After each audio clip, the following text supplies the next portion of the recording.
Just remind me to take the cable when I leave, just in case I No, forget. okay. Yeah. AVS. I don't think you use it. The HDMI. Is it? Here's one, yeah. No, I don't think they use it. Oh. Take it. You're not using the cable. Oh, okay. Cool. Okay, so I'll have it disposed there. My title of my study is Adolescent Learners' Attitude Toward Physical Education. So my supervisor is Prof. Leach. Background to the study: attitudes towards physical education of primary school learners are higher perceived than attitude towards physical education of high school or secondary school, as stated according to Jefferson 2007. PE attitudes, so I'm going to refer to physical education as PE. PE attitudes are less positive as they progress through school. So starting from grade R to 1, going up till matric, it decreases adolescence.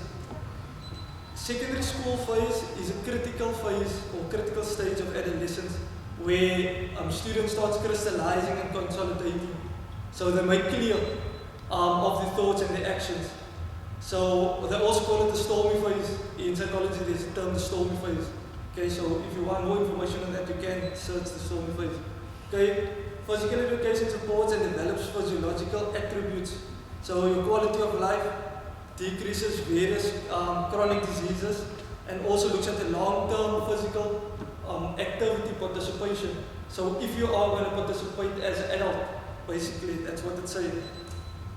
So worldwide, PE is under threat. So as we know, in South African context, physical education has been decreased from physical education or physical training as a subject on its own to LO, being split into 4 components.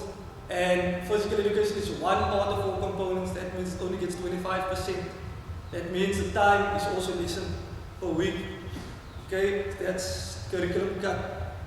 So learners' attitudes are considered key component influences of physical activity participation. So the statement of the problem: physical activity affects the learner's physical and mental health status. Their behavior, such as smoking, drinking, eating habits, and drug usage, is also affected. Healthier lifestyle, food choices, and exercises. Okay, so attitudes directly linked to behavior.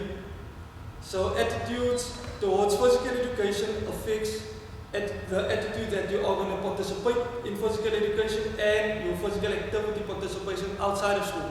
So doing various sports or just being physically active. Okay, so the significance of the problem is attitudes are born from knowledge and beliefs, which molds human behavior, determines the involvement in various activities, influences the goals set and those abandoned. So if you set a goal, your attitude will then influence, are you going to go on or are you abandoning? So physical education is based to promote positive attitudes, skills and knowledge for long-term physical activity. The aim of the study is to determine the attitudes of adolescent learners in grade 8, 9 and 10 towards physical education. Objectives of the study is to determine attitudes of adolescent learners in grade 8, 9 and 10, to determine the relationship between attitudes towards physical education and demographic variables such as age, gender, race and the socioeconomic status. It's also to determine the relationship between enabling factors such as parental influence, peer influence. Sorry, I think I changed the slide. This one didn't change on my output.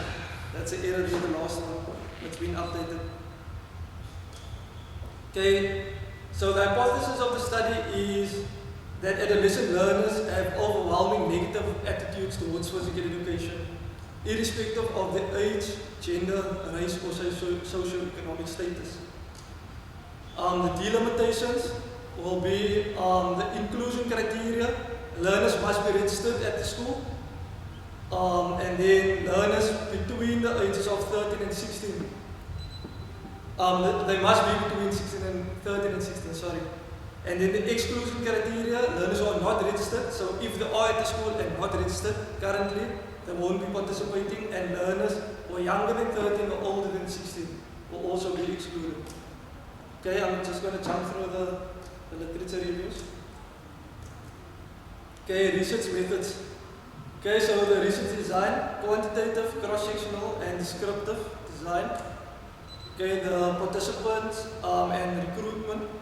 So the study sample will consist of 328 learners of both genders, male and female, aged between 13 and 16 years, from the 8th, 9th and 10th grade, attending 3 secondary schools in Cape Town.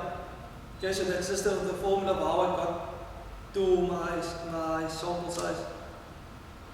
Research equipment and procedures. A researcher-generated self-administrated questionnaire will be used. Demographic information on gender, ethnicity, grade, socioeconomic status and age will be asked in that questionnaire. Also, another part of the questionnaire is the student attitude towards physical education. SAT, PE questionnaire that was previously validated for 6 through 8, grade 6 to 8. Okay, this is just a sample of one part of the questionnaire, as you can see. So it works in a Likert scale: strongly disagree, some will disagree, neutral, some will agree, and strongly agree. Okay, those are 4 of the questions that will be asked. Statistical SPSS version 25 will be used to compare analysis of data. I'm not going to go through the rest of the information on. Okay, ethical considerations. Ethical clearance was obtained by the biomedical. Okay, that needs to be changed to the HSS Rec. Can you just give me the Human social science. And social science Research committee. I have obtained the ethical clearance there. Permission from the Western Province Department of Education was obtained. Permission from 2 of the 3 schools were obtained. I'm just waiting on final permission from 1 school. And then the information letters will go out to parents. Participation will be voluntary. Confidentiality will be obtained, and then storage for 5 years with the supervisor of the information or of the data collector. Study time frame, I just explained part of it. So I have obtained the clearances. It's just from one school principal that I need to get clearance, the other school 2 has. And then this hasn't been changed on here. I don't know what happened to the slide. But data collection will start in February, which starts tomorrow. So in February, data collection will then take place. Those are just my references. And attitude is a small thing that makes a big difference. Just thank you very much. Thank you very much. Questions? Okay. What area of the school is located in? Okay, so in this presentation it's not stated that it's going to 5 schools, but it's in the southern suburbs of Cape Town. So that's also part of in my write-up. The slide didn't update. I don't know what slide this is, but it didn't update to what I updated it to. So are you generalizing the results that you get from this attitude to the entire Western Cape schooling system, or are you going to be specifically in only southern suburbs? Because majority of those schools should be higher income areas. Yeah, so I'm writing it up via the Quantal 5 class, so it's going to be starting based on Quantal 5. Understand, because I'm working from Quantal 5. If it can be generalized according to Western Cape, I'm not 100% sure because of the sample group as well. It's small compared to Western Cape being quite a big place, but narrowed down to Cape Town maybe. Could possibly be narrowed down, but it's still big. Look at how you go about your research design. You don't use random sampling techniques. You're not using random sampling. Already you cannot generalize. Yeah. Cut it out. Yeah. Just that your results will be particular to the schools that you're working with. Beyond that, you cannot say anything. Because those schools don't represent anyone. You know, so there's no generalizability from your data to anybody else. If there's similarities, it's purely coincidental. Yeah. Can only refer to the schools. You can only refer to the schools. And I think at the master's level, Yeah. it's acceptable. You're not that strict. I was just looking at this title, so that's why I was asking, because this title seems like it's very generalized to the entire Yeah. Cape Town. even though you drone schools, in the theatre, it's a limited sample. Yeah. Just a question of interest from our side, like I mean, attitude. I'm just wondering, are you looking at what specifically the attitudes of student learners are, and not necessarily what influences the attitudes? Yeah, so for this study, I will only be looking at the attitude, or what the attitude is. So maybe for future research, going into what influences the attitude and the various things that come up. So that's as a continuum. Because I'm just thinking it's an interesting age group, 13 to 16. I mean, Exactly. a lot of changes happening there. This is the storming phase, Yeah. social outbursts, Yeah, rebelliousness and stuff. This is the phase you're going through. And even then, how does the attitude influence their expression, yeah, behavior? Yeah. There's a link between attitude and behavior. So even that is really interesting to see. yeah, So I would imagine that when you see this attitude coming through, this problematic attitude, when you get because he's involved with the attitudes of these learners regarding participation. If there's a negative attitude, you can see that the participation is going to be affected because of that. So it's pretty that link is missing here, Yeah. this motivation yeah. for all. It would actually be nice to see a future study whether or not the primary schools implementing this already, where physical activity is not really promoted in primary school level, whether or not this is influencing the mindset in higher Going forward. secondary education. Because I would assume it would. Yeah, Because if it's not in primary school enforced, then obviously when they're Yeah. secondary and a lot older, they don't want to. Yeah. Well, I think this is what Dylan's saying is that from grade 1 and 2, from what you're saying, the best attitudes is grades 1 and 2. Yes. And for me, that is frightening. As you're getting older, your attitudes are getting worse. Yeah. And you can imagine, so then you can imagine what the consequences of that will be. It will be very good to see, the measures. It's pretty it's not measuring at age group, because you look at the attitudes of the 4 and 5 and 6 year olds, and see what that is. And as you're going down, by the time you're 13 or 14, this is a problem. That's what would be nice if primary schools were included as well. You can see Yeah. exactly where that But okay, that's started. what we want to fix. Yeah. That's we can do the whole spectrum. because what's the trajectory from that once they're in high school and they come to university, at that level? When it reaches a particular point, is it set? It's formal, yeah, it's formal. The mindset you I can't. wouldn't say it's rigid, but it's formal. Formed, yeah. And to break that down, it's going to be a challenge. Yeah, But I think the idea is to get them when they're still very flexible yeah, and adaptable, so you can actually influence them a lot. At that stage, you know what it's like. You influence your teenage children. But You know how challenging that that's what is. they were saying at that age of 13 to 16, in that because they start forming. So Yeah. that's the So ideal that's key. Well, the forming That's the vital phase. Yeah, that- forming. According to psychology, that's the phase that you need to get into. So Yeah. from here, you'll be able to see, is it where from 13 to 16, is there a gap, is it a continuum, what's happening in between the two? So there, who's the one that comes in grade 8, the fresh, or the one that's been on school at 16 years old, fourth year grade 10? I mean, the other question that I would like to throw the spanner in there is that it would be interesting to find out whether it is only due to school activity and what influence the home, like you said, the kind of social, cultural, influence that has on the attitudes as well. Yeah, no, there's a lot of parameters that come into the Yeah. What shapes our attitudes? Yeah, There's a lot of parameters. Society, our peer, family, friends.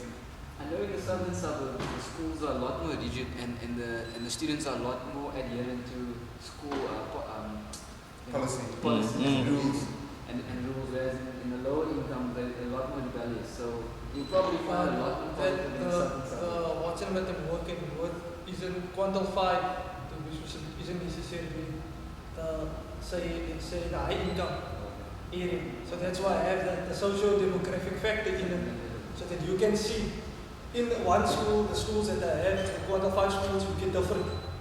The level of socio-economic status differs. It varies and fluctuates within the school.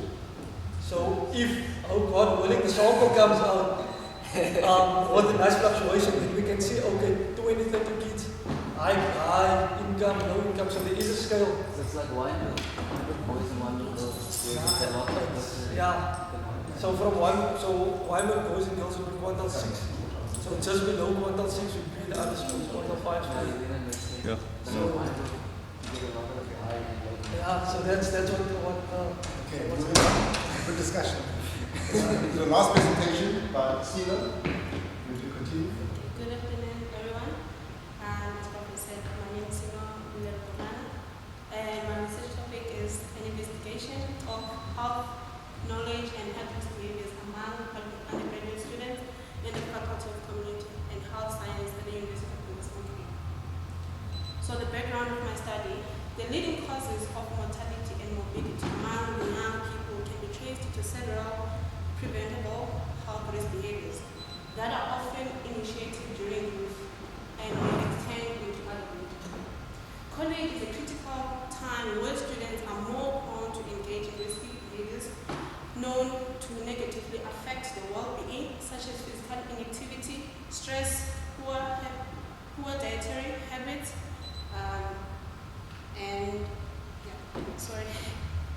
risky behaviors such as smoking, alcohol abuse, physical inactivity, and poor diet are detrimental to health and often co-occur. Most US adults meet criteria for multiple risk behaviors.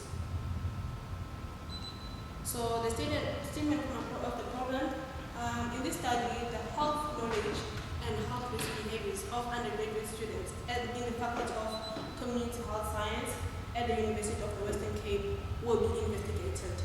One of the main purposes of the study is to highlight the mismatch between the knowledge about health and the prevalence of health risk behaviors among undergraduate students. Furthermore, the study will also attempt to determine whether university students apply their knowledge about health risk behaviors. And then the significance of the program.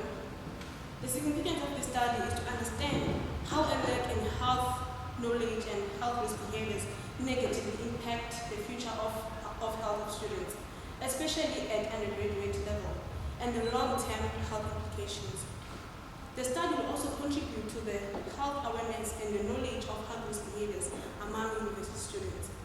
Health maintenance and awareness are crucial in the development of a sound educational system in any country, more especially in the developing countries that are particularly prone to multiple health challenges and resource constraints.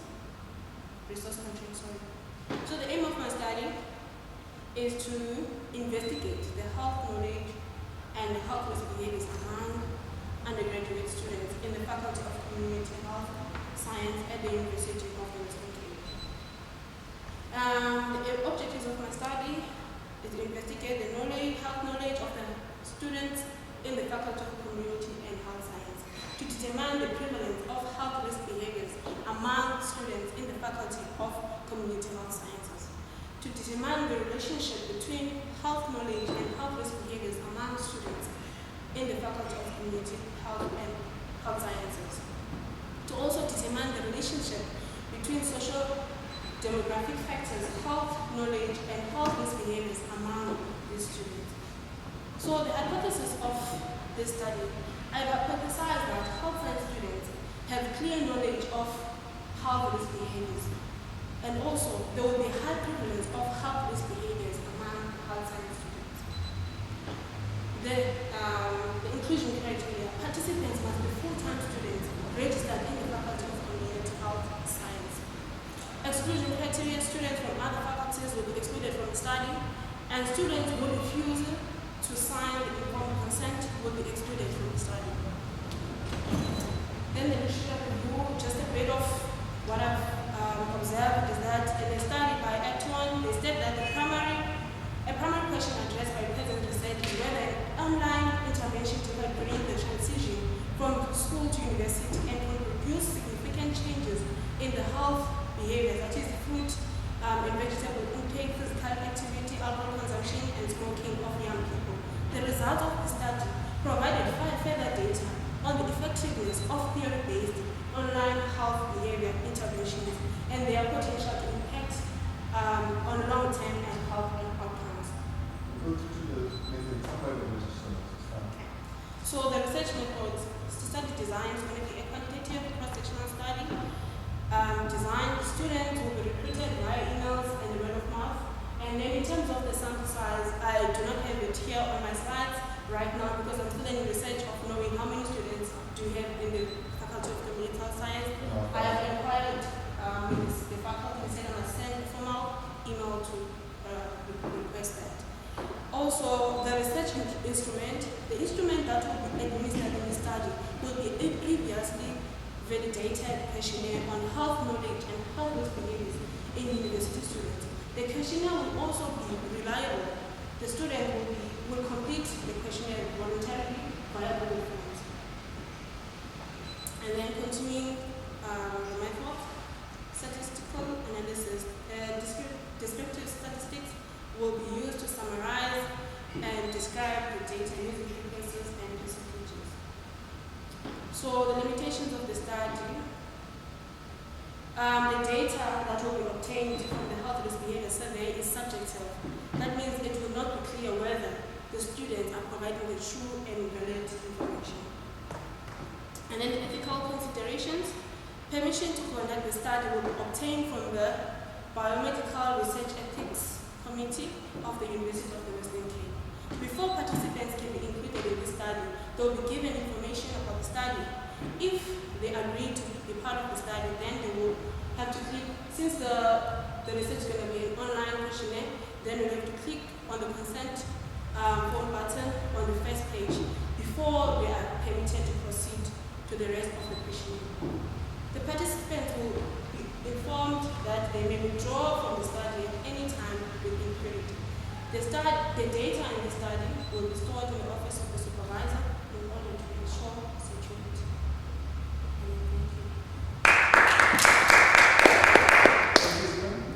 Questions? I have a few questions. Oh, the one? It would be nice to add, I haven't seen the question yet, but it would be nice to add, maybe see whether or not the health risk behaviors is maybe an age-related thing, whether or not first years are more prone to it, due to the freedom you get at university level, and then whether or not it's also related to the surroundings and the friend sort of groups they're with, and whether or not that has an influence, whether or not they learn about this and they know about the health risk behaviors and they're doing it anyway due to the environment they're in. Which I think would be a nice little thing to add in there, to say that you are educated enough but you're being pressured or you just feel that you have the freedom to do it anyway. So you're assuming that the more senior students in the third year should be more knowledgeable? Well, they really, the 2 years are really doing whatever you want. I think maybe they'll be out of that phase by then hopefully, and then third year they'll be a lot more mature mentally and So that a different knowledge base, yeah, different behavior and amongst your senior students compared to your. You expect to see the same thing across departments as well? Some departments have a higher focus on health. Yeah, issues. maybe dietetics would in terms of nutrition. Nutrition-wise, maybe sports science, exercise-wise. So physical activity will be higher in our department, but nutrition may not be as high as in dietetics. So you see certain behaviors, certain health behaviors will be more prevalent in certain departments. Yeah, starting at first year level as well. But it would be nice to see as well the later, it would be a lot more difficult to sort of analyze whether or not which stage in your first year you're at and knowledge-wise, first semester, second semester, and how that actually relates to having better health risk behaviors. Because at first year level, first semester, you wouldn't expect them to have as much knowledge as second semester because you're still covering the basics. But that'd be a little bit more too difficult to make. Yeah, to look at the transition. Yeah. As you're moving through a year, maybe look at what modules that you're taking and impacts on your knowledge base. So even to program, which modules are designed to address health issues, specifically, health risk behaviors. See, so yeah, but I mean that is something we look at program itself.